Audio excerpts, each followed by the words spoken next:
फिर से आ गए। यादगार episode. It happens, no problem, show must कोई बात नहीं, शो मस्ट गो ऑन। अपने थिएटर वालों को तो यही है भाई। एक चेयर थी, टूट गई, उसमें क्या है, मैं तो सलामत हूं ना। चलिए, तो मैं ये अर्ज कर रहा था कि हम लोगों ने इतना एंजॉय किया है थिएटर करते वक्त। हमने दरअसल पारसी थिएटर किया नहीं है, जिया है, और खूब खूब जी भर के जिया है। नदी किनारे कंपनियां लग जाती थीं और इतना इतना अच्छा एटमॉस्फेयर, इतना खुला खुला माहौल, खुला खुला एटमॉस्फेयर, और वहाँ पर नदियों पे जाके नहाना और बेरियां तोड़ तोड़ के खाना, और एकदम जो है ना, खूब हंसी के फव्वारे छूटते थे हम लोगों के, और बात बात पे हंसना, मुस्कुराना। मतलब ये समझ लीजिए कि ये फ्रस्ट्रेशन क्या होता है, कुंठा किसे कहते हैं, और ये सब चीज़ तो हमारे को, ये वर्ड ही हमें पता ही नहीं थे कि किस तरह की। आजकल तो थिएटर करते वक्त सबसे ज़्यादा फ्रस्ट्रेशन की बात होती है कि बड़ा फ्रस्ट्रेशन हो रहा है, ये हो गया वो। हम तो थिएटर ऐसा करते थे कि जहाँ कुछ भी हो जाए हमें तो हंसना है। हम लोग तो बिल्कुल एकदम जिंदा दिली से काम करते थे अपना, और मतलब आज को जीते थे हम कि आज क्या है, आज कल के बारे में बिल्कुल सोचना ही नहीं, आज क्या हो रहा है बस वो। तो एक दफ़ा ये हुआ कि अब ये भी होता था कि जाके किसी नगर में, किसी गांव में कहीं लगे हुए हैं, जाकर के हम लोग कंपनी लेके, कंपनी खड़ी हुई है, और वहाँ अचानक कोई, कई दफ़ा तो ये होता, झगड़े वगड़े भी हो जाते थे क्यों हैं। तो एक बार पता चला साहब कि बहुत ज़बरदस्त जो है ना, थिएटर कंपनी वालों की पिटाई करने के लिए, और एक पूरा का पूरा जो है ना भीड़ आ रही है, और बड़े गुस्से में हैं सब लोग, पता नहीं क्या बात हो गई है। तो अब ये था कि अब कंपनी में गिने चुने लोग, ज़्यादा से ज़्यादा 50-60 लोग होंगे, और वो लोग मालूम पड़ा कि 500-600 लोग आ रहे हैं उधर से। तो अब क्या करें। तो मतलब सिचुएशन को इस तरह से हैंडल करते थे इतनी खूबसूरती से हमारे बुज़ुर्ग लोग, कि उसी से वो लोग सर्वाइव करते थे कि किस तरह से सिचुएशन को कैसे हैंडल करना है, कैसे संभालना है, क्या करना है। परदेश में हैं तो कैसे हम इसको, इस स्थिति को कैसे हम काबू में करें। तो जल्दी से साहब, हमारे जो डायरेक्टर साहब थे, महमूद दीवाना साहब, वो कहने लगे कि चलो चलो, तीन चार लड़के आओ, जल्दी इधर आओ, और वो लाओ जल्दी से एक लाल रंग लाओ, वो उसको जल्दी से घोलो। लाल रंग घोला गया, और वो कॉटन के कुछ वो बनाए गए हैं, और उसमें डाले गए, उसको भिगोया गया, और कहा कि देखो वहाँ जा कर के खड़े हो जाओ हैं, उतनी दूर कंपनी के पास।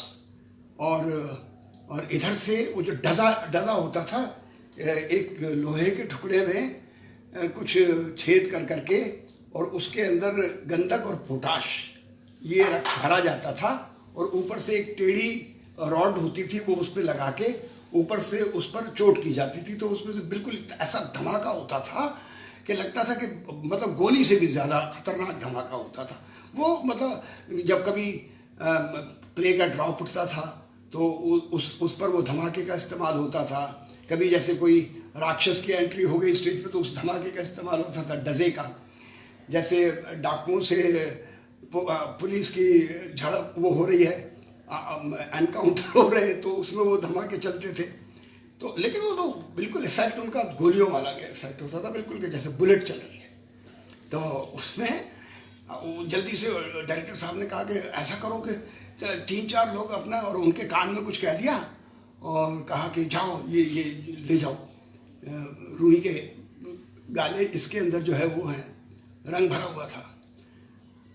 और 3-4 लड़के उन्होंने खड़े कर दिए स्टेज के ऊपर, कनाते हैं ऊपर बांध दी गई, बिल्कुल जैसे विजुअल ऐसा बनाया गया, सब कुछ साफ दिखाई दे रहा था हैं। और लाइटें सब जला दी कि भाई लाइटें जली रहने दो ताकि सब कुछ विजिबल रहे अच्छे से।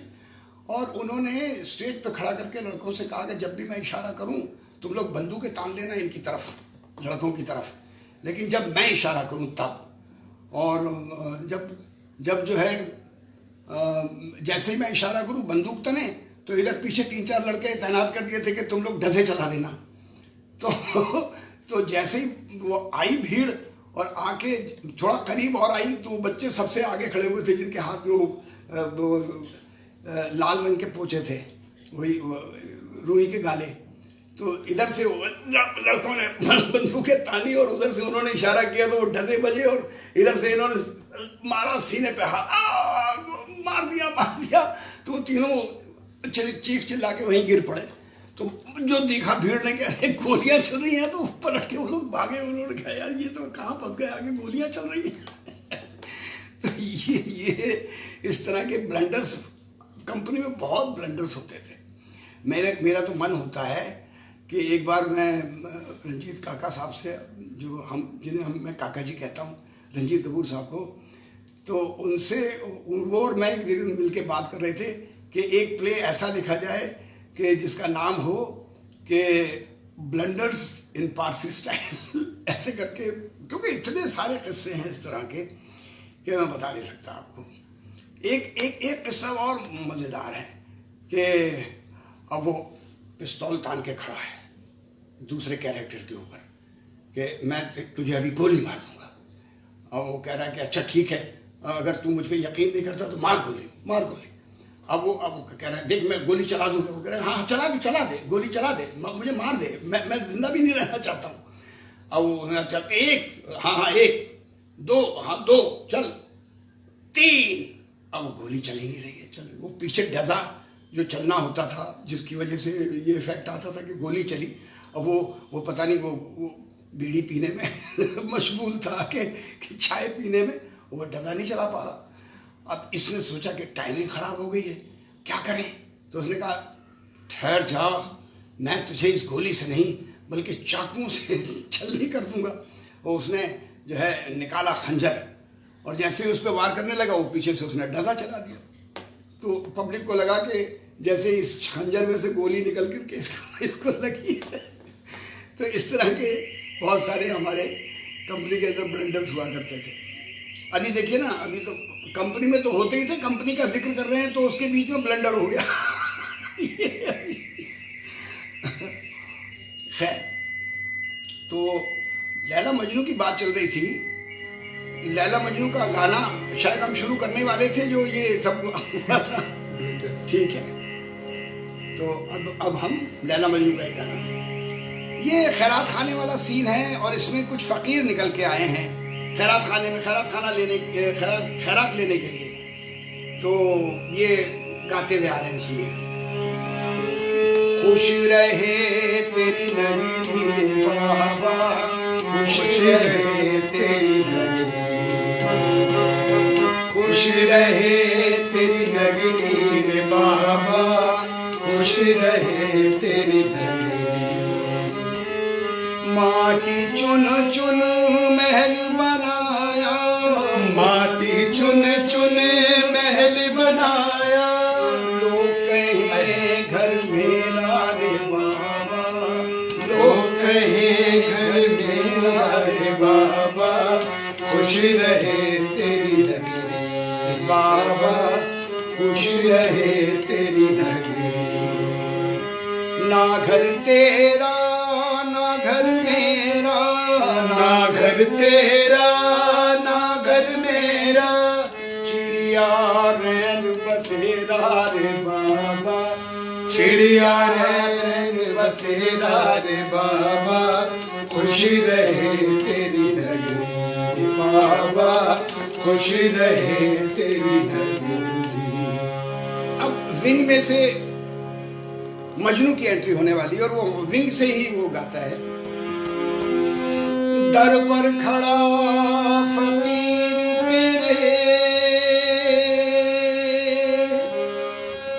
ये सदा करे, दे दे ज़कात हुस्न की मौला,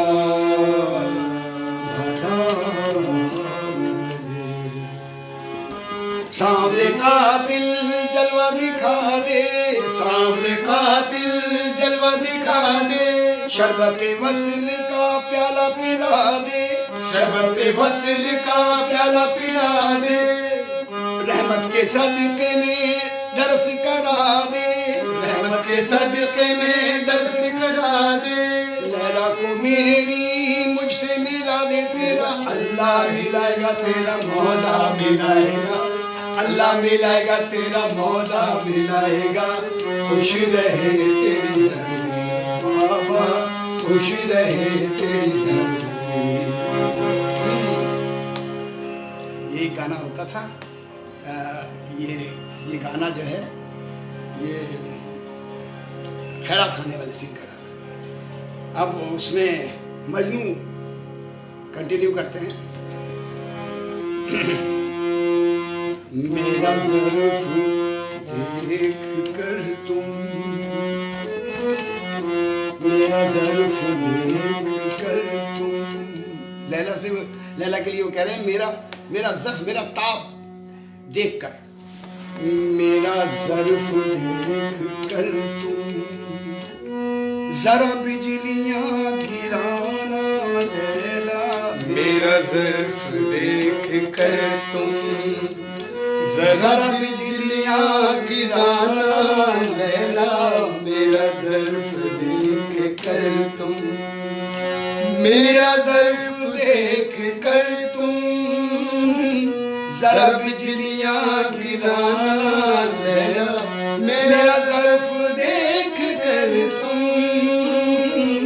ज़रा बिजलियाँ गिराना लैला, मुझे ताब हो जहाँ तक, मुझे ताब हो जहाँ तक, वहीं तक नकाब उठाना लैला, मुझे ताब हो जहाँ तक, वहीं तक नकाब उठाना लैला, मुझे ताब हो जहाँ तक, मैं तेरी खुशी में खुश हूँ, तुझे इंतजार क्या है लैला, मैं तेरी खुशी में खुश हूँ, तुझे इंतजार क्या है लैला, तेरे पास बिजलियाँ हैं, तेरे पास बिजलियाँ हैं, मेरे पास आशियाना लैला, तेरे पास बिजलियाँ हैं, मेरे पास आशियाना लैला, तेरे पास बिजलियाँ हैं। तो इस तरह के गीत हुआ करते हैं पारसी स्टाइल के। थिएटर कंपनी में सब लोग इतने अपनेपन से रहने वाले लोग मैंने और कहीं नहीं देखे। मुख्तलिफ जगहों से आए हुए लोग, मुख्तलिफ वर्ग से, मुख्तलिफ सूबों से, लेकिन कंपनी में जब आके सब लोग काम करते थे, रहते थे, किसी से कोई मतलब सब इनोसेंट लोग, कोई किसी से कोई जेलसी नहीं, कुछ नहीं, कोई कंपटीशन नहीं किसी तरह, और कंपटीशन भी बहुत ही हेल्दी कंपटीशन। तो वो जो यूनिटी मैंने देखी थिएटर वालाज में, जो यूनिटी होनी चाहिए, वो गज़ब की थी पारसी थिएटर के लोगों के बीच में। मैं जब छोटा था, बड़ा होने के बाद तो खैर पारसी थिएटर का उतना ज़्यादा मतलब वो बात नहीं थी जो हमने बचपन में देख ली। बचपन में एक से एक मायानाज एक्टर, इतनी खूबसूरती से अभिनय करने वाले लोग, और मतलब ये कह कर के भाई अब इस ड्रामे में 3 क्लैप लेकर के आऊँगा ऑडियंस से, तीन बार वो तालियां बजाएगी मेरे इस क्लैप। वो 3 बार ही क्लैप लेके आते थे। मैं हैरान रहता था कि ये लोग क्या टेक्निक जानते हैं, कैसे क्या। जब वो हंसते थे तो ऑडियंस का हंसते हंसते बुरा हाल। जब वे रोते थे स्टेज के ऊपर किसी किरदार में, तो ऑडियंस इतनी इमोशनल हो जाती थी कि उनसे ज़्यादा हिचकियाँ लेकर रोती थी। और मतलब कॉमेडी करते थे तो लोग पेट पकड़ के बैठ जाते थे, इतना ज़्यादा ह्यूमर पैदा कर देते थे वो लोग। मुझे एक कॉमिक याद आ जाता है। वो बहुत ही उस तरह का कॉमिक है कि एक पति पत्नी हैं और उसमें वो पति कहता है कि भाई ऐसा है, अब मैं घर में रहते रहते बहुत वक्त हो गया है, जाता हूँ परदेश जाता हूँ, जाके कुछ कमा के लेकर के आता हूँ, अब सब खत्म होता जा रहा है। तो कहती है जाइए। वो चला जाता है, उसके पीछे जो है, अब ये तो प्ले है, उसके पीछे आ जाता है उसका प्रेमी, उस पत्नी का प्रेमी। तो जैसे वो प्रेमी आता है और वो लोग खुश हो जाते हैं कि अब वो गया कई दिन के लिए, तो वो वापस लौट आता है और अब उसने कुंडी तो लगाई हुई है अंदर से, तो अब वो दरवाज़ा खटखटाता है, कहता है भाई खोलो दरवाज़ा, ज़रा खोलो दरवाज़ा। तो कहती है अरे ये तो वापस फिर वापस लौट आए, अब क्या होगा, अब क्या होगा। तो कहता अब तो मैं तो मर गया, ये तो आप मुझे जान से मार दे, मेरा गला घोट देगा, ये कर देगा, वो कर देगा। तो वो कहती है कि आप ऐसा करो, अंदर जाके छुप जाओ और मैं संभाल लूँगी। नहीं नहीं नहीं, ऐसे कैसे, मुझे बचाओ इससे। हाँ हाँ तुम अंदर जाके छुप जाओ, मैं देखो, मैं जैसे मैं कहती जाऊँ वैसे करते जाना। वो चला जाके छुप जाता है और ये कुंडी खोलती है, वो आ जाता है, कहता है भाई ऐसा है, वो आखिरी बस थी, वो भी निकल गई, अब तो कल ही जाना होगा, तो वो कैंसिल हो गया जाना। तो कहती है अच्छा जी वो तो ठीक है, लेकिन आपको कुछ पता है। तो वो कहता है क्या हो गया। कहती है अरे आपको मालूम ही नहीं है, आपके जाने के बाद यहाँ क्या हो गया, कितना बड़ा ये हो गया, ब्लंडर हो गया। तो उसका क्या हो गया ये भी तो बताओ। कहने लगी कि पड़ोसन जो है ना, हमारी पड़ोसन, हाँ, कहने लगे उसका पति गया था बाहर किसी काम से। कि अच्छा, फिर कहने लगे फिर उसके बाद उसका प्रेमी आ गया। अरे प्रेमी आ गया, अच्छा फिर क्या हुआ। कहने लगे फिर हुआ ये कि तुरंत ही उसका पति भी लौट आया। अरे कहने लगे ये तो बहुत गजब हो गया, फिर तो बहुत मारा होगा उसके पति ने उसको। कहती है अजी सुनो तो, बात तो सुनो पहले, उसने अपने प्रेमी को छुपा दिया। अच्छा हाँ, और उसका पति, वो कहने लगे उसने अपने पति से कहा कि आप ऐसा करो कि इस कुर्सी पर बैठ जाओ। तो उसने कहा कैसे। तो उसने कुर्सी खींच दी और मंच के बीच में रख दी। कहती है ऐसे बैठो इस पर। तो कहता अच्छा ठीक है, वो बैठ जाता है। कहती है फिर उसने एक, तो कहता है अरे फिर उसके बाद क्या हुआ, उसका पति तो अंदर छुपा हुआ था ना, वो तो कुर्सी पे बैठ के क्या। वो कहती है नहीं नहीं, फिर उसके बाद वो एक चादर लेकर आई। तो कहता कैसे। वो अंदर से चादर लेके आती है जल्दी। कहती ऐसे चादर लगती है। तो वो कहता है उसके बाद, कहती है उसने ऐसे उसके चादर उसके मुंह पे डाल दी। तो वो कहता है अच्छा ओहो, फिर उसके बाद क्या हुआ। तो कहती है उसके बाद फिर उसने अपने प्रेमी से कहा, जिसको उसने छुपा रखा था अंदर, उससे कहा कि चला जा, निकल जा, भाग जा, जान की खैरियत चाहता है तो जल्दी चला जा। तो वो निकल के, मतलब लिटरली वो निकल के भागता है उसका प्रेमी, और चुपचाप से निकल के भाग जाता है बाहर। तो उसके बाद वो कहता है अरे वो तो ठीक है, चला जा, निकल जा, चला जा, वो तो ठीक है, लेकिन फिर उसके बाद क्या हुआ। कहने लगे उसके बाद क्या होना था। चादर हटा देती है। कहती है उसके बाद वो भाग गया, निकल गया, चला गया। कहता है उसका पति ऐसे बैठा बैठा देखता रहा। कहती है और क्या, उसके मुंह पे तो चादर थी। कहते ओहो, बड़ा ही बेवकूफ़ था उसका पति। तो इस तरह, और वो जब एक्शन में होता था ये पूरी कहानी, तो मतलब इतनी हिलेरियस होती थी कि लोग हंसते हंसते जो है लोटपोट हो जाते थे। तो हमने बहुत अच्छा वक्त गुजारा पारसी थिएटर में, और उसके बाद फिर धीरे धीरे ऐसा लगने लगा कि अब यहाँ पर कुछ बचा नहीं है। वहाँ पर जितने भी लोग थे वो कोई तो रहे नहीं, मर गए, और कुछ लोग अपने अपने घर चले गए। और ये हुआ कि बहुत ही तंगी आनी शुरू हो गई नाटक कंपनी के अंदर, और ऑडियंस आती नहीं थी, बड़ी मुश्किल तमाम गुजारा चलता था। तो अब क्या करें क्या ना करें, सब तो तितर बितर हो गए थे।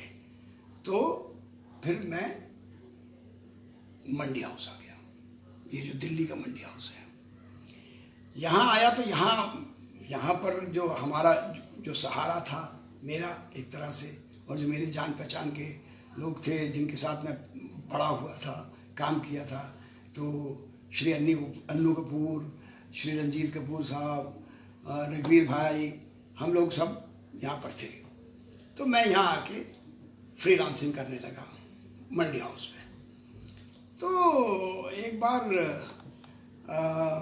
रंजीत भाई मुझे कहने लगे कि चलो आज तुम्हें हम एक बहुत अजीब बेहतरीन जगह ले चलते हैं। मैंने कहा चलिए। तो ये मुझे वहाँ साउथ एवेन्यू ले गए। वहाँ पर एमपी फ्लैट्स में उन दिनों हबीब साहब रहा करते थे। वो उन दिनों राज्यसभा के मेंबर थे और उनको एमपी फ्लैट मिला हुआ था। वहीं उनकी रिहर्सल होती थी।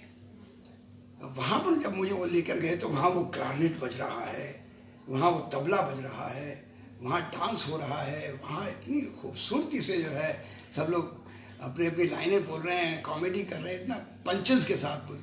तो मैं तो बहुत बेबाकी से हंसता था, बिल्कुल एकदम जहाँ मुझे लगा कि मुझे हंसना चाहिए मैं कोई संकोच नहीं, कुछ नहीं।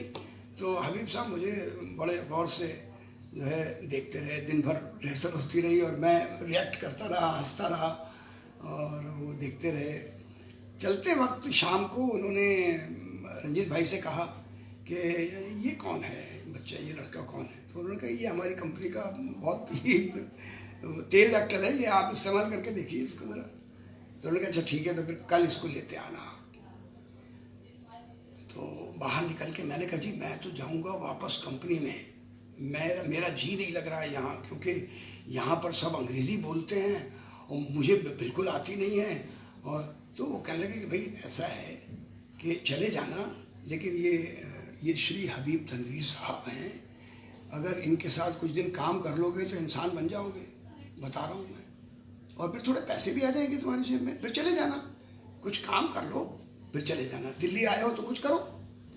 तो मैंने कहा अब पता नहीं कैसे क्या होगा। कहने नहीं तुम कल से मेरे साथ आओ। हम दूसरे दिन फिर पहुंच गए।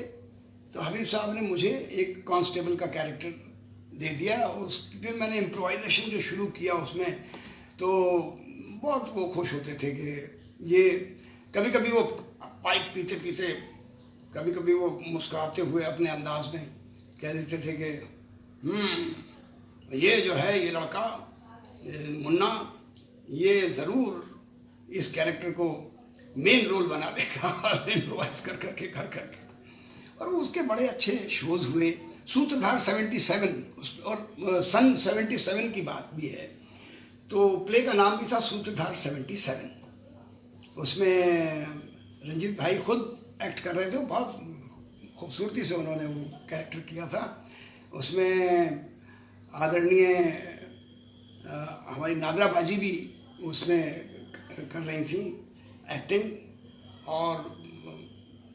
और बाकी तो फिर वो सब ये जो कलाकार थे ढांचा शैली के जो पूरे के पूरे वो तो क्या करते थे कि देखता रह जाए आदमी, इतना खूबसूरत अभिनय करते थे सब लोग, बड़ा मन लगा रहता था। मैं बहुत जल्दी उनके बीच में रम गया था। उसके 24, 25, 26 शोज हुए। सर्दियों के दिन थे, बहुत एंजॉय करते थे हम लोग काम करते वक्त। उसके बाद फिर मैं धीरे धीरे फ्रीलांसिंग करने लगा। कभी मुझे जो भी काम मिल जाता था मैं करता था। मुझे ढोलक बजाने का काम मिल जाता था मैं ढोलक बजा देता था। मुझे उन दिनों हल्का फुल्का बाजा भी बजाता था। तो अगर कहीं कोई बाजा बजाने का, धुनें बनाने का शौक़ मुझे शुरू से था, तो कहीं कुछ ऐसा, तो कहीं कुछ थोड़ा सा लिखने का काम मिल जाता था कि भाई ये गीत लिख दो, 2 गीत लिख दो, तो वो कर देते थे। इस तरह से गुजारा चल रहा था। लेकिन मैं कोशिश करने के बावजूद भी ये हुआ कि स्कूल ऑफ ड्रामा में मेरा एडमिशन होना मुश्किल हो रहा था। उसकी ख़ास वजह ये थी कि काका जी रंजीत साहब और अन्नू कपूर साहब और रघुवीर भाई वगैरह, इनकी बेसिक क्वालिफिकेशन तो उस वक्त तक हो चुकी थी अच्छी खासी, और उसके आधार पे, और प्रतिभा तो थी ही इन सब के बीच में इनके अंदर। तो साहब वो उनको ये मिलता रहा, चांस मिलता रहा कि भाई स्कूल ऑफ ड्रामा में एडमिशन भी हो गया, सब हो गया। और मैं बड़ा बेचैन हो गया, और बहुत ज़्यादा बेचैन मैं हो गया। मैंने कहा मैं क्या करूं? तो मुझे काका जी ने उन दिनों, रंजीत भाई साहब ने मुझे बहुत संभाला और कहा कि फिक्र ना करो। मैं घड़ी घड़ी भाग जाता था, चला जाता था।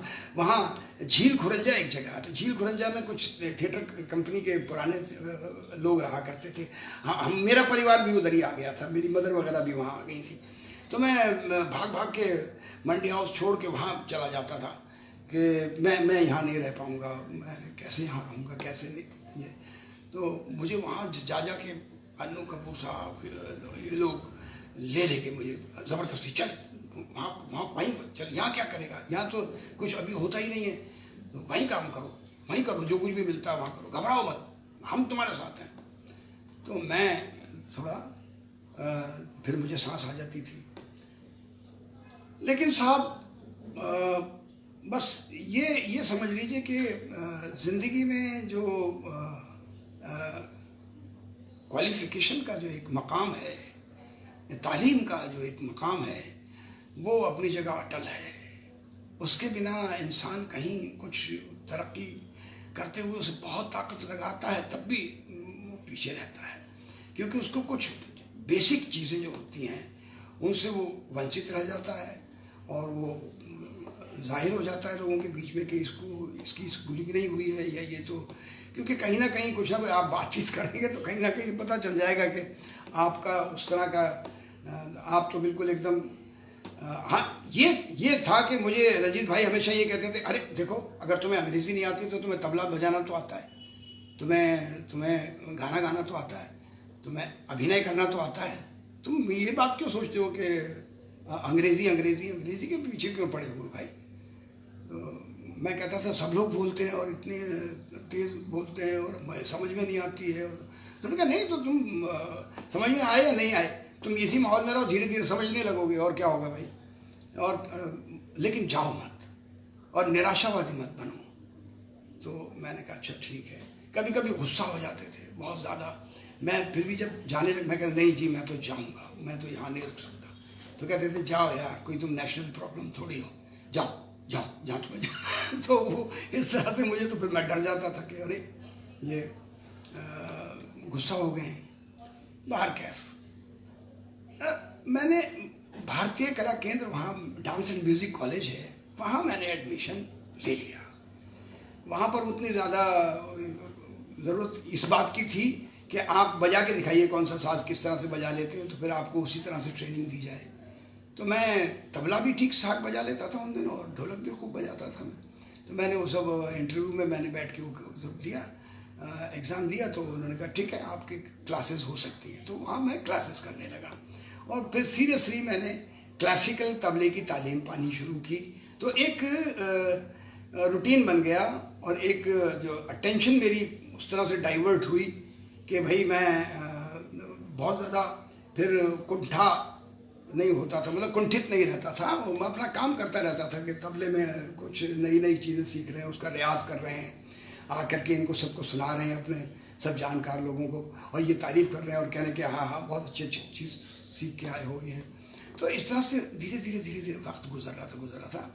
अचानक एक बार मुझे लगा, मैंने कहा यार ये जो है ना, ये मैं कर क्या रहा हूँ, मैं तो बिल्कुल एकदम म्यूजिशियन बन के रह गया हूँ, और मैं तो थिएटर वाला आदमी हूँ, मैं तो थिएटर के बिना जिंदा नहीं रह सकता। और आज मुझे 7 से 8 साल हो गए हैं कि मैंने स्टेज पर कदम ही नहीं रखा है। मैंने तो आते ही यहाँ नया थिएटर में अच्छा खासा काम किया था, बस उसके बाद अभिनय किया ही नहीं, और 8 वर्ष हो गए। ऐसा क्यों? मुझे अपने आप को बदलना चाहिए। और मैं रियाज करते करते, तबले का रियाज कर रहा था, करते करते एकदम अचानक मैं छोड़ के और उठ के खड़ा हो गया। मैंने कहा मैं नहीं करूँगा, अपने आप से ही मैं लड़ रहा था। मैंने कहा मैं नहीं, अब तो मैं थिएटर करूँगा किसी भी हालत में। निकल गया मैं मंडी हाउस की तरफ, वहीं पास में ही कॉपरनिक्स लेन में ही मैं रहता था। तो एक इसमें रूम में, तो वहाँ से मैं निकल के और मैं श्री राम सेंटर पहुँचा सीधा। वहाँ मैंने मालूम किया कि भाई यहाँ जो रेपेट्री कंपनी है यहाँ जो, तो उसका क्या प्रोसीजर है। तो उन्होंने कहा कि अभी होने वाले हैं एग्ज़ाम, होने वाले हैं, अभी इंटरव्यू होने वाले हैं, फॉर्म मिल रहे हैं अभी। तो मैंने कहा लाइए एक फॉर्म मुझे भी दे दिए। तो मैंने ये फॉर्म लिया, और वो जैसे तैसे उसको मैंने लोगों से पूछ पाछ के जैसे भर सकते थे उसको मैंने फिल करके मैं दे आया। मेरे पास इंटरव्यू कॉल आ गई कोई 1 हफ्ते के बाद। मैं बड़ा खुश कि अब मैं थिएटर करूँगा, अब मैं म्यूज़िक नहीं, बिल्कुल मैं तो थिएटर करूँगा। खैर साहब इंटरव्यू देने पहुँचे। इंटरव्यू में श्री आदरणीय राजेंद्र नाथ जी बैठे हुए थे, उनके साथ श्रीमती स्वर्गीय पन्ना भरतराम बैठी हुई थी और उनके आसपास और 2-3 प्रबुद्ध लोग बैठे हुए थे हैं इंटरव्यू पैनल में। और उन्होंने कहा कि सुनाइए आप आपने लिखा है कि आप थिएटर कंपनी से हैं, तो आप अपने पारसी थिएटर का कुछ। तो मैंने कहा जी जी बिल्कुल बिल्कुल।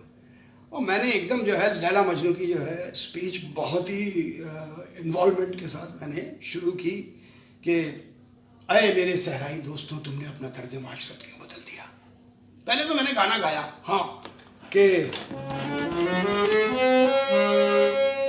यारो वतन से हम गए,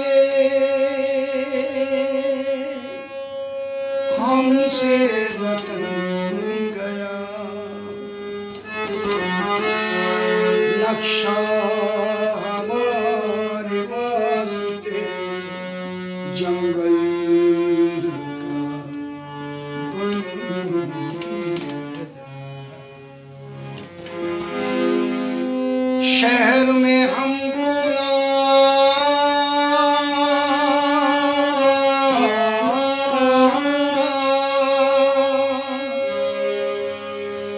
शहर में हमको ना जंगल में अमा मिलती है।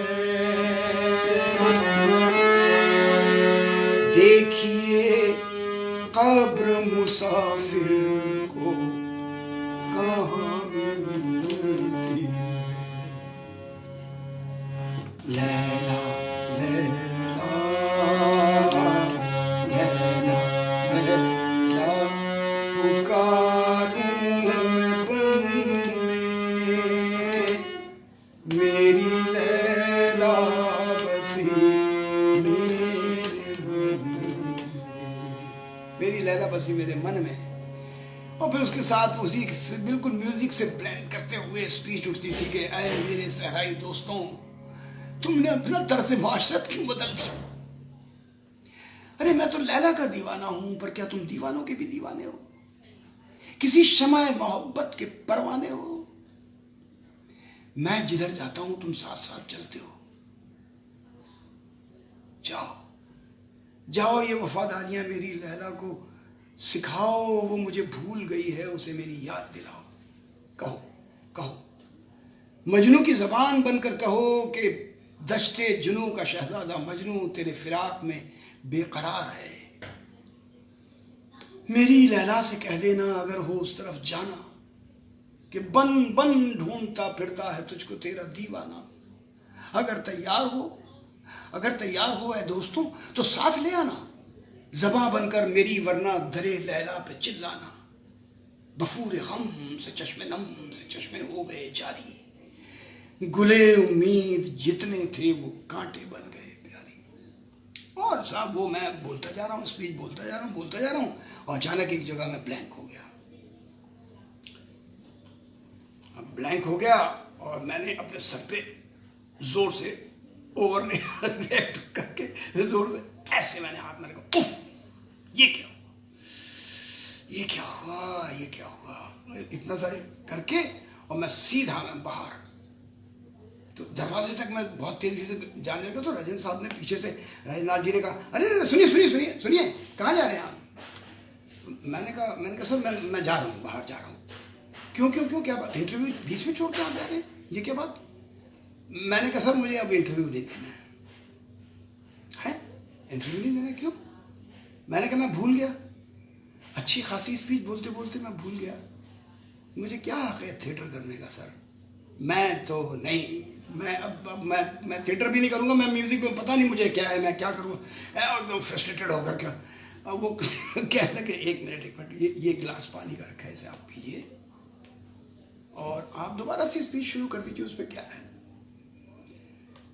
मैंने कहा सर अब तो मैं वो स्पीच नहीं बोल सकता, मैं तो अब जाऊंगा। वो कहने लगे अजीब बात है भाई, आप इंटरव्यू देने आए हैं और आप कह रहे हैं कि आप जाएंगे।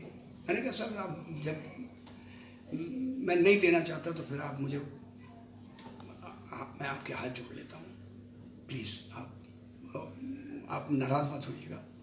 कह लगे अच्छा ऐसा कीजिए, आप अभी चले जाइए, लेकिन हम आपको क्या करेंगे कि 3-4 दिन बाद एक लेटर भेज देंगे, तो आप पूरी तरह से प्रिपेयर होके आ जाइएगा, ठीक है। मैंने कहा ठीक है, तब की बात अलग है सर, अभी मैं जा रहा हूँ। कह लगे अच्छा ठीक है जाइए। मैं बाहर आया, भूल गया, मैंने कहा अब ये क्या मुझे लेटर भेजेंगे और मैं क्या अब जाऊँगा, और मैं अब किसी लायक रहा नहीं। 7-8 साल हो गए हैं मुझे ये सब छोड़े हुए अभिनय, और ये भाई ये तो करत की विद्या है ना। और वो पूरा मैं अपने आप को जो है समझाता हुआ कि भाई अब तो तुम गए, ख़त्म हो गए, अब छोड़ो, अभिनय अब तुम्हारे बस का नहीं है कुछ। बहुत जल्दी मैं अपने जीवन में इतनी जल्दी चीज़ों को रियलाइज़ कर लेता हूँ, इतनी जल्दी घबराता हूँ कि कई बार तो मुझे कई लोगों ने बहुत फटकारा, डांटा, कहा कि यार इस तरह से तो तुम किसी दिन मतलब किसी दिन तो तुम्हारा हार्ट ही फेल हो जाएगा, तुम तो इतने ज़्यादा दिल पर ले लेते हो चीज़ों को। बाहर क्या है, 3-4 दिन गुजरे थे कि वो एक फिर लेटर आ गया श्री राम सेंटर से। तो अच्छा मैं इनकरेज भी बहुत जल्दी हो जाता हूँ कि ओहो ये तो फिर दोबारा आ गया खत, अरे अच्छा सेंटर ने मुझे दोबारा, मैंने तो सुना है कि बड़े स्ट्रिक्ट हैं वहाँ पर वो रहीनाथ जी और वो सब राजेंद्र नाथ जी, तो उन्होंने दोबारा से भेज दिया लेटर। अब मैं बड़ा खुश हो गया और मैंने योगा वोगा करके अपने आप को और पूरी तरह से प्रिपेयर करके, और उन्होंने एक वो आधे अधूरे, मोहन राकेश जी का एक प्ले है आधे अधूरे, तो उसकी वो पुरुष वाली एक उन्होंने स्पीच भी उसमें भेजी हुई थी, उसको भी मैंने अच्छे से तैयार कर लिया। एक अपनी 2-1 स्पीचेस तैयार कर ली, लैला मजनू को और पक्का कर लिया उसकी स्पीच को। मैं गया साहब, मैं इंटरव्यू दे के दिया, मैंने तो बहुत मूड में इंटरव्यू दिया, मेरा सिलेक्शन हो गया और मैं रेपेट्री में आ गया। अब रेपेट्री में आ गया, पहला प्ले होना था आषाढ़ का एक दिन। अच्छा मेरे साथ कदम कदम पर कुछ ना कुछ, मतलब अगर नहीं हुआ तो फिर जफरनामा ही इस चीज़ का बना है मेरा। मैं जो है मैं आपको अगर बताऊंगा तो आप कहेंगे कि ये तो ये झूठ बोल रहा है, लेकिन नहीं, बहुत लोग इस बात के गवाह हैं, जो बोलूँगा सच। ये तो ये वैसे भी विटनेस बॉक्स है, इसमें तो आप नहीं, और इसमें नहीं, मेरा तो ये है कि भाई मेरा ही क्या, सभी लोगों का, हम कलाकार लोग तो बहुत ही इस मामले में रैशनल होते हैं कि जो बात कहेंगे सच कहेंगे, उसके अलावा कुछ नहीं कहेंगे। बनावटी बात का मतलब ही क्या है। बाहर क्या साहब, वो पहला प्ले होना था आषाढ़ का एक दिन। आषाढ़ के एक दिन के मैंने 3-4 प्रोडक्शन देखे हुए थे अलग अलग, मुझे बहुत पसंद वो नाटक आषाढ़ का एक दिन। और उसके अंदर पर्टिकुलर एक कैरेक्टर जिस पर मैंने नज़र रखी हुई थी, पिछले मैं मतलब 7-8 साल से मंडी हाउस में था, तो उस बीच मैंने अमाल अलाना जी का भी एक प्रोडक्शन देखा, एक प्रोडक्शन एनएसडी प्रोडक्शन एक देखा, स्टूडेंट्स प्रोडक्शन, एक मैंने टीवी पर भी एक प्रोडक्शन देखा आषाढ़ के एक दिन का। तो उसके अंदर एक कैरेक्टर मुझे बड़ा फैसिनेट करता था, मुझे लगता था यार ये कैरेक्टर अगर मुझे मिल गया ना किसी दिन, तो फिर, क्योंकि मुझे लगता था कि अभी जो कुछ भी हो रहा है उसमें बहुत ज़्यादा स्कोप है इस किरदार के अंदर। वो किरदार था मातुल। अब वो एजेड कैरेक्टर है, और नाथ जी ने हमसे कहा सबसे, उन दिनों श्री मनोज शर्मा जी थे और प्रतिमा जी थी और सीमा भार्गव थी और कैलाश कौशिक थे, इस तरह के हम लोग कई जो है कुलीग थे हम लोग। तो और ज्ञानेश मिश्रा एक बहुत अच्छे एक्टर होते थे, वो बहुत ही अच्छे एक्टर होते थे। मतलब मैं उनके लिए तो एक शेर ये कहूँगा कि इतना ना जिंदगी में किसी को खलल पड़े कि जितने संवारते गए उतने ही बल पड़े, जितने संवारते गए उतने ही बल पड़े।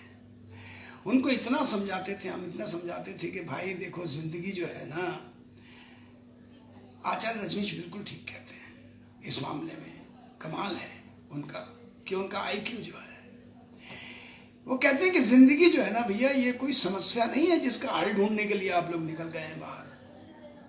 ये एक रहस्य है, कल क्या होना है आप किसी को नहीं मालूम है। आप उस रहस्य को, उसका सामना करने के लिए हमेशा तैयार रहिए। आप क्यों इस बात में मुब्तला हो जाते हैं कि अब कुछ नहीं हो सकता, तब कुछ नहीं हो सकता। तो खैर क्या होता है, जब दूसरे को समझाना होता है ना, वो श्री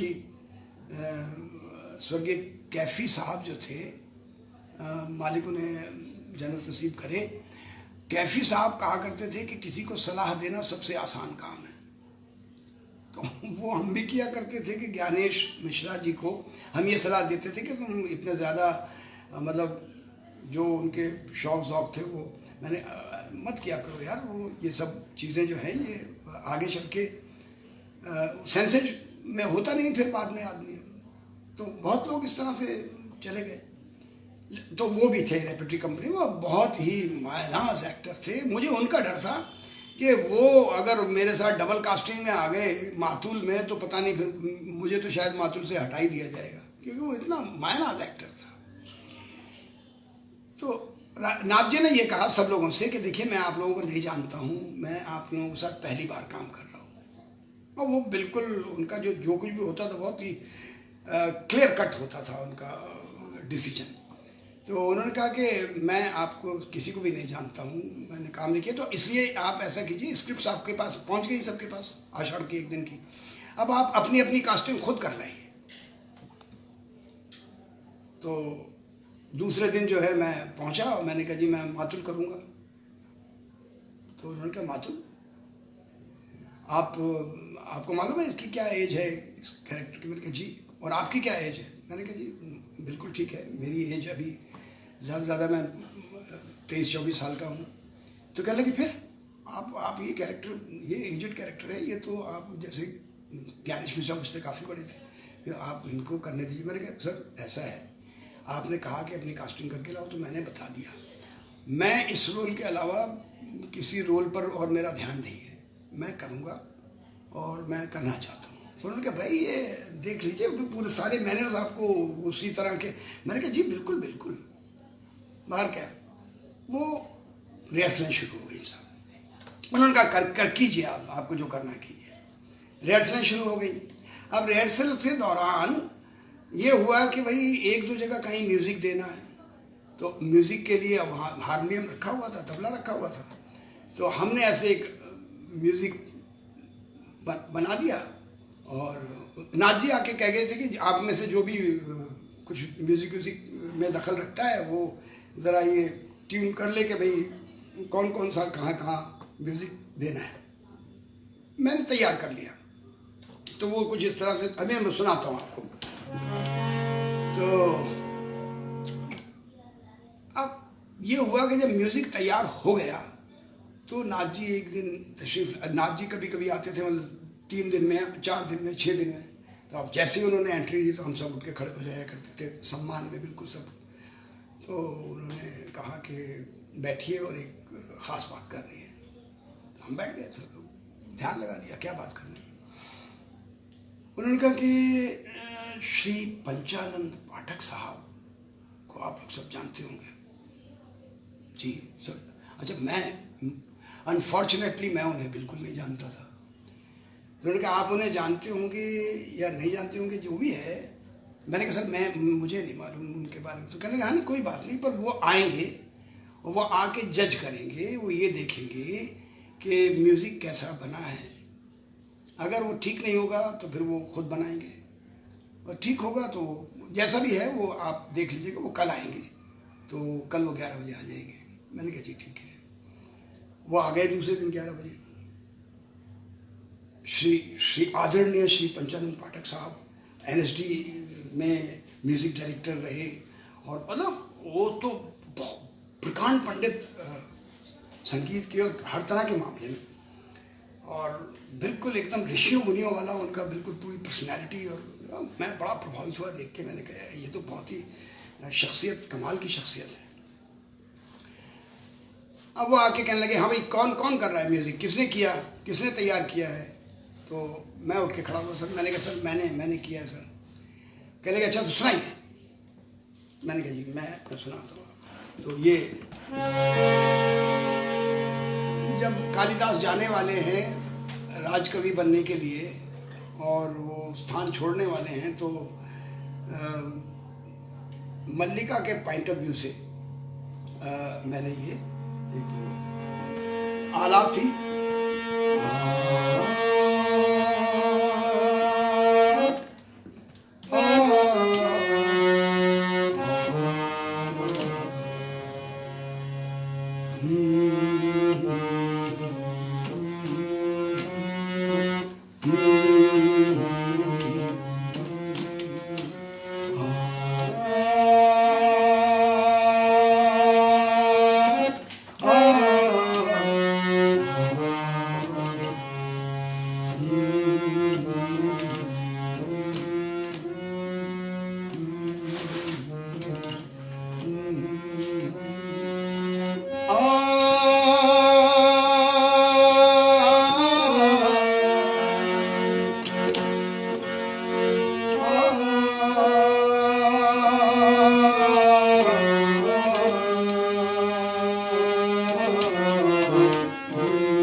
तो पाठक जी ने सुना और कहा कि ठीक है, मेरी ज़रूरत नहीं है, आप इसी को इस्तेमाल कीजिए। मैं बहुत खुश हो गया। मैंने कहा भाई ये तो एक बहुत ही, जिसे कहते हैं कि शाबाशी वाली बात है मेरे लिए। तो अब वो कहने लगे कि मैंने सुना है तू कुछ रिदम वगैरह भी करता है, तबला बजाता है। मैंने कहा जी बिल्कुल बजाता हूँ सर। तो कहने लगे कि अच्छा ऐसा कीजिए कि आप मुझे तबला सुनाइए, क्योंकि तबला मैं भी बजाता हूँ। तो मैंने कहा जी बिल्कुल। और उन दिनों मेरा रियाज तो मैं खूब करता ही था, हाथ चल रहा था खूब। तो मैं बजाने जो लगा तबला, और उन्होंने नगमा संभाल लिया और वो लहरा देने लगी और मैं तबला बजाने लगा। और तबला बजाते बजाते इतना मगन हो गया कि मैं तबला बजाते जा रहा हूँ। और उनको शायद कहीं जाना था, क्या था, उन्होंने हाथ वो रुक के बैठ के सुनते रहे और मैं बजाता रहा और त्याही मार के मैंने कहा सर ये, कहने लगे एक बात बताओ, तो क्या समझते हैं अपने आप को? अरे मैंने कहा क्या हो गया सर? और गुस्से वाले थे बहुत ज़्यादा, उनको एकदम गुस्सा आ जाता था। कहने लगे ये क्या है, मैं तो रुक गया और तू बजाता जा रहा है। मैंने बहुत देखे हैं, हमने तुम जैसे बच्चे बहुत सिखाए हैं ऐसे करके। और गुस्से होके, नाराज़ होके वो, और एकदम उठ के बाहर। और मैंने कहा ये क्या हो गया? मेरे सब साथी भी कहने लगे कि यार तुम्हें कम से कम सोचना चाहिए था कि। तो मैंने कहा मुझे तो बिल्कुल भी ध्यान नहीं, और मैंने इंटेंशनली कुछ भी नहीं किया है भाई मेरे से। तो कहने लगे नहीं, नाराज़ हो गए आप। खैर साहब, दूसरे दिन मैं वो श्री राम सेंटर के पीछे सीढ़ियाँ चढ़ रहा था, शायद मुझे ऑडिटोरियम में कोई काम था, और नाथ जी सीढ़ियाँ उतर रहे थे। तो मुझे सीढ़ियों पे मिल गए नाथ जी, और नाथ जी ने मुझसे कहा कि ज़फ़र, पहली मुलाकात में आप श्री पंचानंद पाठक साहब से माफ़ी मांग लीजिएगा। मैंने कहा जी बिल्कुल, मुझे बिल्कुल भी नहीं ज्ञात था कि वो नाराज़ हो जाएंगे, और मुझे बिल्कुल भी आभास ही नहीं था। नहीं आप जो भी है उनसे माफ़ी मांग लीजिएगा। मैंने कहा जी बिल्कुल ठीक है। अब मैं रोज़ उनका इंतज़ार करूं कि कहीं श्री राम सेंटर में दिखें, इधर कहीं दिखें, तो मैं उनके चरण छू करके माफ़ी मांगूं। लेकिन वो मुझे एक दिन दिख गए। ओह, मैंने कहा आज मैं उनको, अब जैसे ही मैं उनके चरणों में झुकने लगा, उन्होंने कहा कि बस ठीक है, और ऐसे करके वो चले गए। मैंने कहा अरे ये तो मुझे माफ़ी नहीं करेंगे अब, मुझे लगता है कभी, वही तो मुझसे बहुत नाराज़ हो गए। मुझे भी बहुत तकलीफ़ महसूस होने लगी। खैर साहब, शो हुआ, पहला ही शो देखने के लिए वो आ गए, और आषाढ़ का एक दिन का शो हुआ। उसके बाद शो जब ख़त्म हुआ तो ग्रीन रूम में आए और आके ज़ोर से, कहाँ है मातुल? मैंने कहा जी सर मैं सर। कहने लगे जा, तुझे माफ़ किया। मैंने कहा सर बहुत बहुत मेहरबानी। कहने लगे हाँ ठीक है, हमने बहुत मातुल देखे हैं, जा तुझे आज तुझे हमने माफ़ कर दिया। तो बड़े तो ये जो हमारे जो कुछ बुजुर्ग गुजरे हैं, वो लोग अब देखिए किस तरह से बच्चों को इनकरेज किया जाता है और कैसे कितने साफ तबीयत के लोग सब लोग कि गुस्सा उन्हें बहुत था, लेकिन उन्होंने जब उन्होंने ये देखा कि इसने अपना काम बहुत मेहनत से किया तो उन्होंने मुझे क्षमा कर दिया। इस तरह का किस्सा रहा। और फिर वहाँ से मैं जब मंडी हाउस में काम करते करते बहुत वक्त हो गया तो मैंने कहा अब मैं मुंबई जाता हूँ और बच्चों को भी उधर ही शिफ्ट करता हूँ और यहाँ जो करना था कर लिया। तो उसके बाद फिर मैं मुंबई आ गया। लेकिन मुंबई में बहुत कोशिश कई दफ़ा कई चांस मिले भी, लेकिन यही होता है कि मेरे गमखारी पे दोस्त सही फरमाएंगे क्या और ज़ख्म के भरने तलक नाखन ना बढ़ाएंगे क्या।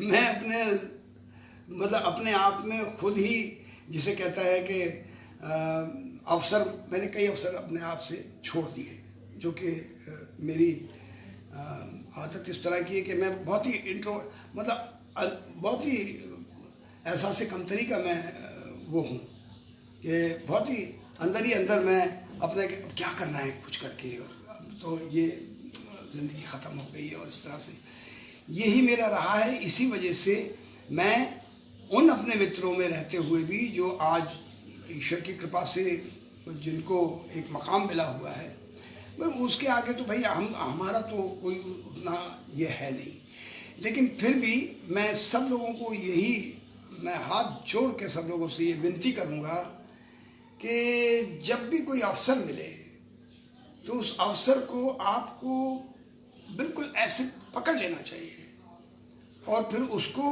अंजाम देना चाहिए अच्छी तरह से।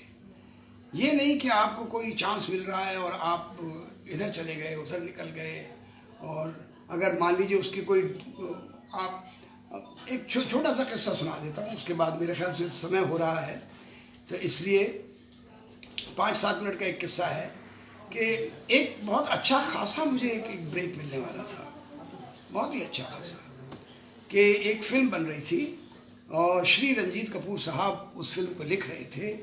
तो यहाँ खार में एक ऑफिस में उन्होंने मुझे बुलवाया और शशिलाल नायर जी जो थे उस फिल्म को डायरेक्ट कर रहे थे, तो उनसे उन्होंने मुझे मिलवाया श्री रंजीत कपूर जी ने, और कहा कि ये जो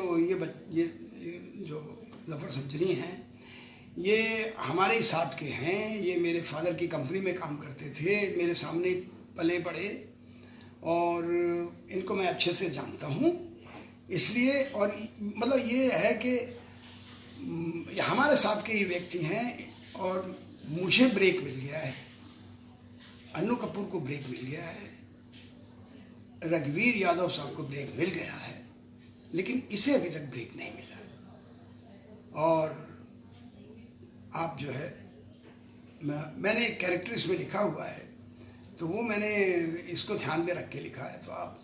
तो उन्होंने कहा कि ये तो पॉसिबल ही नहीं है, क्योंकि शाहरुख की फिल्म है और ये बिल्कुल नया बच्चा है, तो रंजीत साहब ये, तो उन्होंने कहा देखिए आप समझिए मैं क्या कहना चाहता हूँ, क्योंकि इसका समय निकलता जा रहा है और इसको एक ब्रेक की सख्त ज़रूरत है। ये इस शहर के अंदर अपने बाल बच्चों के साथ है और ये डिज़र्व करता है। ऐसे नहीं मैं कह रहा हूँ कि ऐसे कोई किसी पे एहसान करने की बात नहीं हो रही है, ही डिज़र्व्स। तो उन्होंने कहा कि अच्छा ठीक है, तो फिर ठीक है, ऐसा करते हैं कि चलिए एक चांस लेते हैं। उन्होंने अपने असिस्टेंट को बुला के कहा कि भाई इनका मेज़रमेंट वगैरह ले लो और कितना समय अभी है थोड़ा सा, और तो मेज़रमेंट वगैरह इनका ले लो और ठीक है, चलो जी ज़फ़र ऑल द बेस्ट। मेरी तो जैसे मुराद ही पूरी हो गई। मैंने कहा भाई अब चलिए, शाहरुख खान साहब जिस फिल्म में हीरो हों उसमें अगर कोई आता है तो अच्छी बात है, और मैं तो बहुत ही खुश हो गया। लेकिन जिस दिन उसकी शूटिंग थी उस सीन की जिसमें मैं और वो थे शाहरुख साहब, तो जिस वो शूटिंग थी उसी दिन मुंबई में कर्फ्यू लग गया और वो शूटिंग कैंसिल हो गई। अब वो डेट्स निकल गई उनकी, शाहरुख साहब की, और इधर जो है मैं फिर खाली बैठ गया। तो मैंने रंजीत काका साहब से कहा, मैंने कहा अब मैं दिल्ली जाऊंगा। तो उन्होंने कहा नहीं अभी मत जाओ, 15-20 दिन रुक जाओ, दोबारा शूटिंग तो होनी ही है ना, तो अभी ये कर्फ्यू वगैरह ख़त्म हो जाएगा और फिर जब डेट्स दोबारा मिल जाएंगी उनकी तो शुरू कर देंगे शूटिंग, अभी आप रुक जाओ। मैंने कहा मैं नहीं रुकूंगा, मुझे जाना है जाना है। तो उन्होंने कहा यार फिर तुम जाओगे फिर आओगे नहीं, क्योंकि मैं तुम्हें अच्छी तरह जानता हूँ कि तुम गंगा घाट गए तो गंगाराम और जमुना घाट गए तो जमुनाराम, इस तरह से हो जाते हो। मैंने कहा नहीं मैं आ जाऊँगा, लेकिन अभी मुझे बच्चों की याद आ रही है, मुझे जाना है, मुझे जाने दीजिए। तो खैर साहब मैं वहाँ से चला गया। अब जब वो शेड्यूल आया कि मुझे शूटिंग करनी है, तो मैं बहादुरगढ़ के जंगलों में, दिल्ली के पास बहादुरगढ़ जो है पंजाब में, वहाँ मैं शूटिंग कर रहा था एक सीरियल की, श्री अरविंद बब्बल साहब के साथ, वो मेरे डायरेक्टर थे। तो उन्होंने एक दिन, मैं होटल में सो रहा था, मेरी शूटिंग थी नहीं, तो सुबह 4 बजे उन्होंने आके मुझे जगा दिया और कहा कि रंजीत भाई का फ़ोन आया था और आप जो है तुरंत वहाँ चले जाइए मुंबई, और सेंटोर होटल में आपकी शूटिंग है और शाहरुख खान के साथ आपके सीन्स हैं, कुछ ऐसा है उन्होंने कहा है। तो मैंने कहा साहब शाहरुख साहब के साथ सीन तो है, बहुत अच्छी बात है, लेकिन इस वक्त तो मैं आपके साथ काम कर रहा हूँ और आप तो यहाँ जंगलों में शूटिंग कर रहे हैं, तो मैं अगर चला जाऊँगा तो फिर ये, क्योंकि मैं उसमें ऐसा रोल कर रहा था कि जिसकी वजह से शूटिंग पे असर पड़ सकता था अगर मैं चला जाता तो उन्होंने कहा कि कोई बात नहीं, ये ब्रेक है, आप तो जाइए, हम देख लेंगे, कुछ कर लेंगे। मैंने कहा नहीं मैं नहीं जाऊँगा, मैं तो आपके साथ ही रहूँगा, मुझे आपको छोड़ के नहीं जाना है इस तरह से। अब ये क्या बात होती है, ये व्यक्ति अगर आप वैसे देखें तो एथिकली मैं अपने आप को गलत नहीं कहता, क्योंकि मैं कोई किसी का काम कर रहा था, उसको बीच में छोड़ करके कैसे जाऊं, या तो ये कंप्लीट हो जाए तो जाऊं। लेकिन वहाँ स्थिति ऐसी थी कि शाहरुख साहब की डेट थोड़ी आगे पीछे हो सकती थी, तो मुझे मेरा जाना है तो वहाँ ज़रूरी था अगर मुझे शूटिंग करनी है तो उन्होंने मुझे बहुत समझाया, पर मैंने नहीं माना। और रंजीत साहब का फिर काका जी का फ़ोन आ गया कि अरे भाई मैं यहाँ ऊटी में बैठा हुआ हूँ, अपनी दूसरी कुछ स्क्रिप्टिंग कर रहा हूँ, मैं मुंबई में नहीं हूँ, कम से कम तुम तो मुंबई में पहुँचो, मैं पहुँचने वाला हूँ। तो मैंने कहा मैं ये यहाँ पर शूटिंग हो रही है, और तो उन्होंने कहा अरे हद कर दी तुमने, मतलब इसका मतलब ये। अब उन्होंने एक बात कह के फ़ोन रख दिया जो मैं आज तक नहीं भूलूँगा। उन्होंने कहा कि वो ऐसे कह देते हैं कि लाइन में सब कुछ हो जाता है, कि उन्होंने कहा कि भैया अच्छा ठीक है कि आज इन दिनों शाहरुख साहब की तो डेट मिल सकती है और तुम्हारी डेट नहीं मिल सकती, ठीक है तुम जानो, तुम्हारा काम जानो। और ये कह के उन्होंने फ़ोन रख दिया और वो निकल गया वो वक्त हाथ से। इस तरह के मैंने बहुत सारे जो है अपने नुकसान जानबूझ के किए हैं, या पता नहीं किस तरह से मुझसे हुए हैं। जब जैसे आज अपना ये जो मेरा मंच है, मेरा मंच पे आने के लिए मैं इतना खुश था। हालांकि अभी मैं बस 2-4 मिनट में जाने वाला हूँ, तो मुझे अच्छा नहीं लगा कि मुझे लगता है मैं बैठा रहूँ, बोलता रहूँ, कुछ करता रहूँ, लेकिन मैं इतना खुश था, इतना, और अभी भी खुश हूँ बहुत ज़्यादा। लेकिन अब देखिए हुआ ना कुछ गड़बड़ मेरे साथ हुई ना, कि कुछ नहीं तो कुर्सी टूट गई। तो ये सब चीज़ें जो है मेरी ज़िंदगी के साथ, मुझे नहीं मालूम। अगर मेरे पास वक्त होता, आप लोगों के पास भी वक्त होता, तो मैं बताता कि मैं जब मेरी माताजी के गर्भ में था, तब मैं जब 1.25 महीने का था, मेरे फादर ने तभी उनको तलाक दे दी थी और छोड़ के चले गए थे। एक ज़रा सी इस बात पर कि तुम अपने पिताजी को छोड़ दो, मेरे साथ ही रहो। और वो कहती थी कि मैं अपने पिता से मैं अपने पिता से अच्छा, मैं अपने पिता को नहीं छोड़ सकती हूँ, आप भी रहिए, लेकिन मैं पिताजी को नहीं छोड़ूंगी। तो वो उनको छोड़ के चले गए थे और तब मैं गर्भ में था। और फिर मैंने 20 या 21 साल की उम्र में जब मैं दिल्ली आया हूँ, ये टूरिंग सेंटर पूरा करके जब मंडी हाउस में जब लौटा हूँ, तब मैंने अपने फादर की शक्ल देखी है 20 साल बाद बड़े होकर कि ये है मेरे फादर। हालांकि उनका मैं नाम सुनता रहा, उनके काम के, उनके व्यक्तित्व कृतित्व के बारे में मेरे को सब लोगों ने ये कहा कि वो बहुत अच्छे हैं, ये है वो है, सारी चीज़ें, उनके मित्र भी उनको बहुत हो। लेकिन बावजूद उसके मैं जो है उनसे नहीं मिल पाया था और मैंने उनको देखा तो 20-21 साल की उम्र में देखा। तो शुरू से ही जिसे कहते हैं ना कि मेरा तो जो शुरुआत जो हुई थी ना, उसी में ये था कि दिक्कत कोई ना कोई परेशानी आपके साथ लगी हुई है। बाहर कैफ कोई बात नहीं, दुख मर्दन पर या दुख गर्दन पर, ऐसे पूजनीय श्री मदन लाल कपूर जी कहा करते थे कि फिक्र नहीं किया करते किसी बात की, दुख मर्दन पर या दुख गर्दन पर। तो ये बात थी। तो हम तो इसी बात पे शाकिर हैं कि कोई बात नहीं, जो भी होता है ईश्वर अच्छा ही करता है। तो एक गाने के साथ मैं इजाज़त चाहूँगा, और ये गाना जो है ये है लैला मजनू का गाना है। ये खैरात खाने वाले सीन में जो लैला हैं वो मजनू को याद करके ये गीत गा रही हैं। मैंने इसको बहुत ही जतन से, प्रेम से लिखा भी है और इसका कंपोज किया है, इसलिए कि उन दिनों ये होता था कि फिल्मी गाने गाए जाते थे यहाँ ऐसी जगहों पर। तो वो तो अब मैं जब पारसी थिएटर करता हूँ तो फिल्मी गाने का तो कोई बात ही नहीं हो, तो फिर ओरिजिनल होना चाहिए जो कुछ होना चाहिए। तो मैंने ये धुन बनाई थी और गीत लिखा था।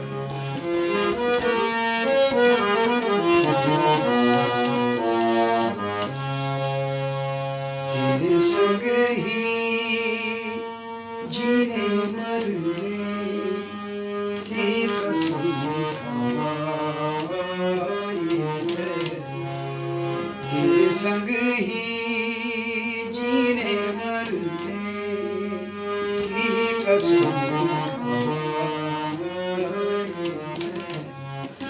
तू है मजनू या है दीवाना के सौदा है, तू है मजनू या है दीवाना के सौदा है, तेरे संग ही जीने मरने की कसम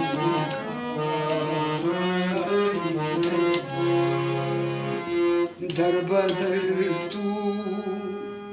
बदर तू फिरे और मैं यहाँ तड़पूं तुझ बिन, दर बदर तू फिरे और मैं यहाँ तड़पूं तुझ बिन, हम तमाशा हुए और खल्क तमाशा है, तू है मजनू, तू है मजनू, मजनू मजनू मजनू, तू है मजनू या है दीवाना के सौदा है, तेरे संग ही जीने मरने की कसम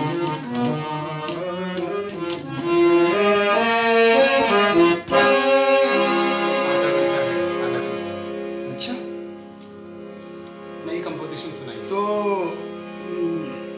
अच्छा देखिए, मैं एक कंपोजिशन आपको और सुनाता हूँ अपनी। ये लैला और मजनू, लैला की शादी हो चुकी है और उसका जो है जो सुहागरात है, और उसमें वो उसका ये है कि उसमें ये बहुत बहुत शुक्रिया आप सब लोगों का। मुझे यहाँ सामने पता नहीं, मेरे ख्याल से तो यहाँ सामने दिखाई देना चाहिए था, पर ये नहीं दिखाई दे रहा, कोई बात नहीं। लेकिन सूफ़ी साहब मेरी बहुत मदद कर रहे हैं इसमें, कि मुझे बता रहे हैं बीच बीच में कि कम से कम शुक्र है कि आप लोग बोर नहीं हो रहे हैं। तो ये है, बहुत बहुत शुक्रिया आप लोगों का सबका, बड़ी मेहरबानी, आप सबकी बहुत बहुत मेहरबानी कि आप लोग धैर्यपूर्वक मुझे सुन रहे हैं। तो बोल रहे हैं, नई कंपोजिशन, कोई नई कंपोजिशंस मैं सुनाता हूँ आपको, देखिए। हाँ, बाबूजी की कंपोजिशन। बाबूजी वाली, ओ बाबूजी की कंपोजिशन तो अभी ज़रा वो नौटंकी स्टाइल है, तो नौटंकी स्टाइल में तो अच्छा ठीक है, मैं कोशिश करता हूँ। अच्छा, बाबूजी में एक हमने एक सीन रखा था कि पिंगला और भ्रथरी जब भिक्षा मांगने आए हैं पिंगला से, तो भिक्षा, तो ओरिजिनल धुन तो ये थी कि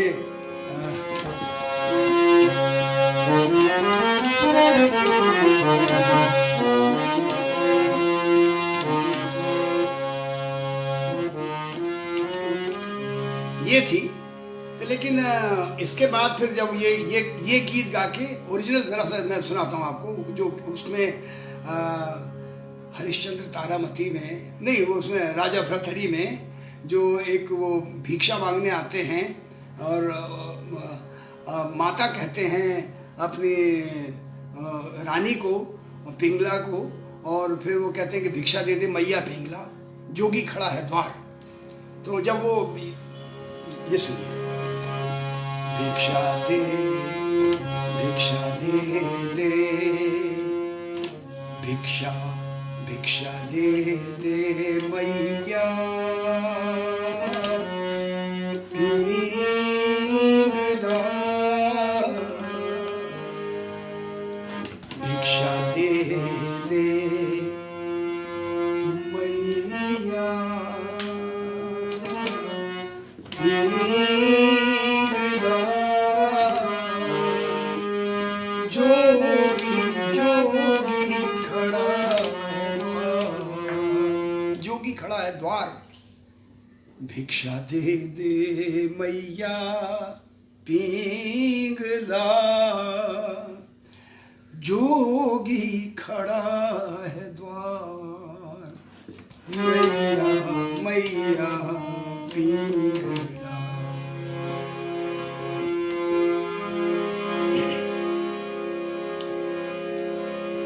जोग तारो राजा जी अब,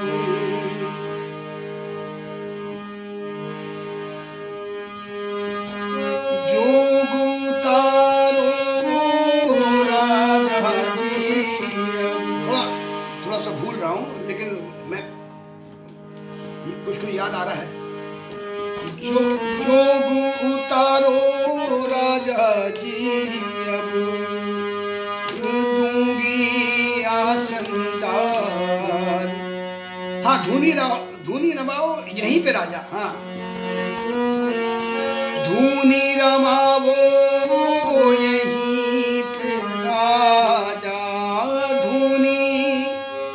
धूनी रमाओ यहीं पे राजा, दूंगी आसनदार राजा, दूंगी आसनदार राजा भर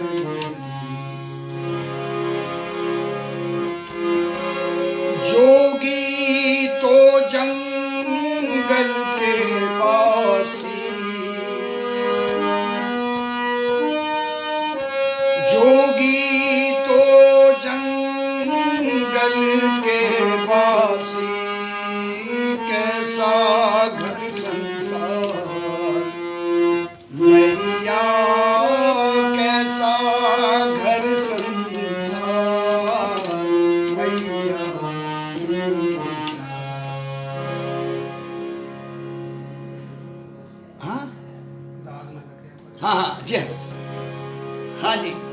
तो ये तो उसके बाद फिर वो कहती है कि मत जा, 1 मिनट का बस ये गाना है, उसके बाद मैं सुनाता हूँ वही जो आप कह रहे हैं। मत जा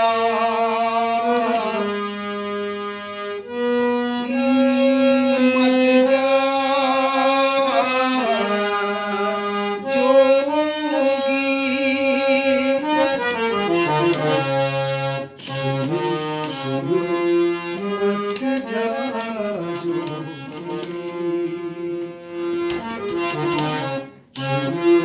सुनो मत जा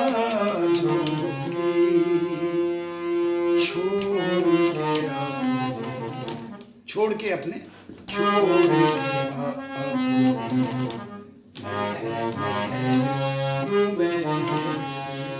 छोड़ के अपने महल दुमेले, छोड़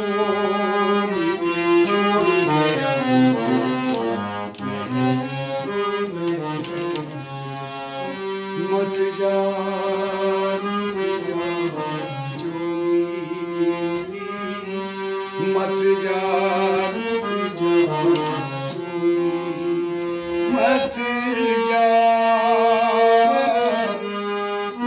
मत जा जोगी।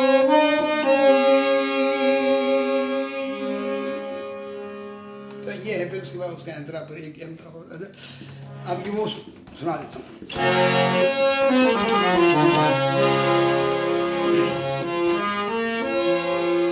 तो वो लैला जो है वो ये कह रही हैं कि शादी मेरी ज़बरदस्ती करवाई गई है शहजादे बख्त से, और मजनू तू जहाँ भी है आजा, कहीं तेरी लैला के दामन पे कोई दाग न लगे। तो दाग न लग जाए ऐ मजनू, दाग न लग जाए दामन पर, दामन पर दाग न लग जाए ऐ मजनू, दाग न लग जाए, दाग न लग जाए दामन पर, दाग न लग जाए। लौट लौट के आना, लौट के आना, भूल न जाना, डोली में बिठाना दाग न लग जाए दामन पर, दाग न लग जाए। एक बोल मजनू का, लैला मेरी लैला।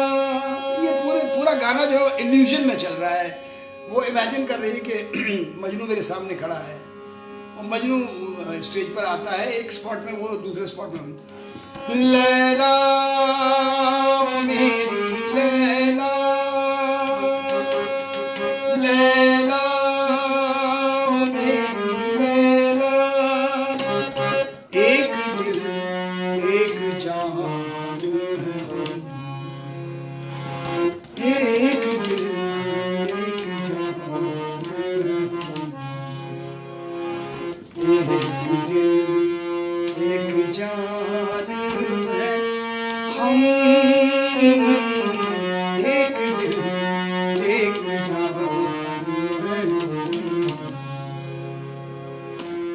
क्यों इतना मलाल है, मुझे सब ख्याल है, लौट के आऊंगा, प्रीत निभाऊंगा, दुल्हन बनाऊंगा, डोली में बिठाऊंगा, लैला मेरी लैला, एक दिल एक जान है।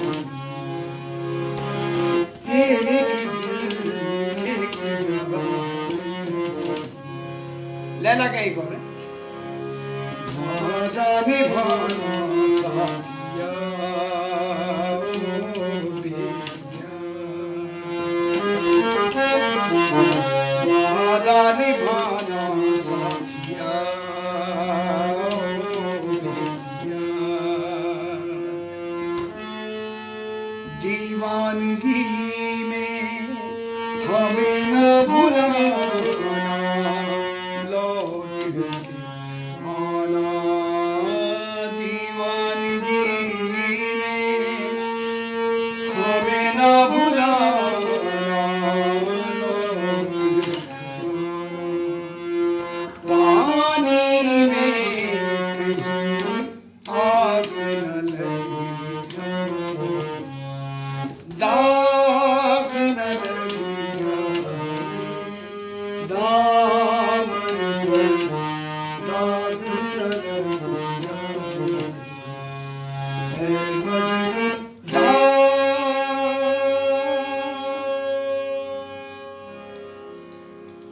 देखिए, मैंने कोशिश की है कि इस फॉर्म को जो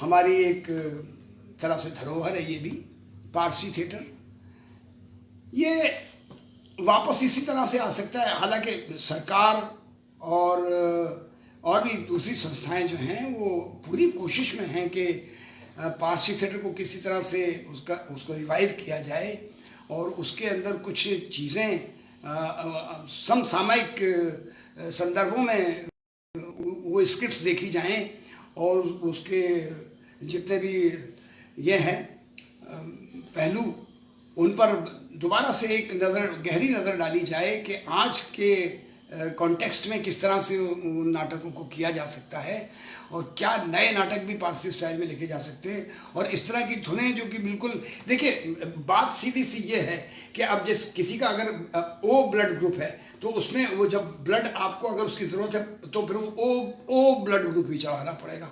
दूसरे कोई, तो उससे फिर मरीज़ मर जाएगा अगर दूसरा किसी दूसरे ग्रुप का आपने उसमें ब्लड। तो इसलिए मैंने कुछ परफॉर्मेंसेस देखी है बहुत अच्छी, कुछ लोग बहुत सुन। मैंने एकजुट का जो मैंने प्रोडक्शन देखा था जो नाज़रा बाजी ने जो डायरेक्ट किया था पारसी स्टाइल में, यहूदी की लड़की, उसमें मुझे बहुत सारे एलिमेंट दिखाई दिए थे कि हाँ ये बिल्कुल पारसी, मैंने बचपन में यही देखा था। उसके अंदर बाजी ने क्या किया था कि एक तो गाने बहुत खूबसूरती से यूज़ किए थे, फिर कॉमिक इंटरल्यूड्स बहुत अच्छे से उसमें राजेश पुरी जी ने और हनीफ पटनी साहब ने उसमें वो एक जो उसमें शायर मायर वाला कॉमिक होता इतना खूबसूरती से उन्होंने किया था, बहुत अच्छा किया था। और वो जेंटलमैन जेंटलमैन जेंटलमैन वो एक कॉमेडियन एक अलग से चलता है, वो उसमें इंट्रोड्यूस किया था बाजी ने। और फिर क्या होता था कि हर सीन के बाद वो जो एक क्लाइमेक्स पे सीन जाता है, पारसी थिएटर के तो हर सीन जो है ना पूरी एकदम क्लाइमेक्स पे जाते हैं, तो वहाँ जाकर के एक जो टैब्लो बनता था बचपन में जो हम देखते थे वो बाजी ने भी इस्तेमाल किया था यहूदी की लड़की में। मैंने देखा था पृथ्वी पर, और मैं देख के मुझे इतना सुकून मिला था, इतना अच्छा लगा था कि मुझे लगा था कि अभी बहुत लोग हैं जो कि जानते हैं कि पारसी स्टाइल किस तरह से किया जाए। कुछ प्रोडक्शन माफ़ कीजिएगा मैंने ऐसे भी देखे कि मुझे लगा कि इनको अभी पारसी के बारे में और जानकारी हासिल करना चाहिए तो अच्छा रहेगा। और इसमें कोई बुराई नहीं है, अगर आप किसी फॉर्म के बारे में मान लीजिए नहीं जानते हैं और आप वो करना चाहते हैं तो आप उस तरह से मैं तारतूफ पे एक प्ले करना चाहता था मॉलियर, तो मैंने पूरा मॉलियर स्टाइल पूरा समझा था रंजीत साहब से बैठ करके। वो मुझे एक एक तरह से वो मुझे बताते थे कि कमेडिया दलारते किस का स्टाइल क्या है, कैसे है, क्यों है। वो बताते थे कि देखो उसका जो स्टाइल था मॉलियर का वो ये था कि वो एक जगह मॉलियर कहते हैं कि मेरा प्ले चलता नहीं, भागता नहीं, बहता है।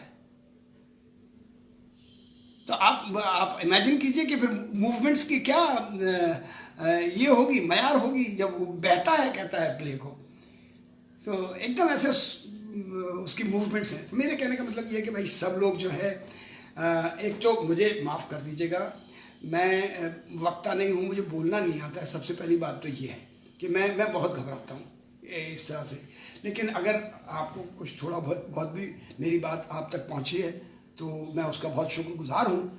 और यहाँ चूंकि मैं सामने पढ़ नहीं पा रहा था कि क्या किस तरह के रिएक्शन आ रहे हैं, तो कम से कम नहीं तो आधे घंटे तो मैं यूँ डिस्टर्ब रहा। बाद में मुझे पता चला कि कोई बात नहीं, इधर से पता चल रहा। बाहर क्या है, मेरे कहने का मतलब ये है कि आप सब दुआ कीजिए कि ये पारसी स्टाइल जो है, दुआ भी कीजिए और इसकी दवा भी कीजिए कि इसको किसी तरह से और आगे आना चाहिए, क्योंकि इसमें एक रंजना है, इसके अंदर खूबी है। ये कंप्लीट एक्टर तैयार करता है और इसमें स्कोप बहुत है काम करने का। इस फॉर्म में और दूसरी फॉर्म में भी बहुत स्कोप है, इसमें कोई दो राय नहीं। पर ये भी जो है, ये भी बहुत ही मज़ेदार और बहुत ही दिलचस्प जो है शैली है, स्टाइल है। इसलिए जो है इसे आप लोगों की दुआओं से अगर मैं जितना पारसी थिएटर कर सकता हूँ या बच्चों को सिखा पा रहा हूँ या सिखा सकता हूँ, और दुआ कीजिए कि मैं दिन रात आजकल इसी में लगा रहता हूँ कि अब ये काम ज़रूरी है कि ज़्यादा से ज़्यादा पारसी थिएटर पे और क्या क्या चीज़ें हो सकती हैं वो मैं कर रहा हूँ, उन दिनों यही काम कर रहा हूँ। और ये जो महामारी ने हमें घेरा है, ये किस्मत का फेरा है, मैं तो ये कहूँगा हम सब की। कोई बात नहीं, ये भी हमारी किस्मत में बंधा हुआ था, लेकिन हार नहीं माननी है। और ये जो इस वक्त हम और आप आमने सामने रह कर के अपने मन की बात एक दूसरे से कह रहे हैं, सुन रहे हैं, इसने बहुत रिलीफ दिया है इस कोरोना काल में। इस कोरोना काल में इसने हमें बहुत ज़्यादा रिलीफ दिया है। मेरा मंच का मैं दिल से शुक्रगुजार हूँ कि और दूसरे भी जो मंच चल रहे हैं वो भी इतना अच्छा ये काम, ये तो एक तरह से मतलब मैं क्या बोलूं, ये सोशल वर्क है, ये सोशल वर्क है। मैं बताता हूँ आपको, जो लोग थोड़ा सा अपना बोल के मन हल्का कर लेते हैं, सभी लोगों को ये थोड़ा कुछ कहने को मिल रहा है और वो कह के अपने आप को, नहीं तो हम लोग जो बैठे हैं लॉकडाउन में तो बिल्कुल एकदम गुम हो गए थे। लेकिन ये गतिविधियां जो हैं ये चलती रहें, ईश्वर करे और ईश्वर हमें इस बला से बचाए, बस यही दुआ है ऊपर वाले से। हम सब मिलकर करते हैं दुआ, है ना। नमस्कार, जय हिंद, जय भारत।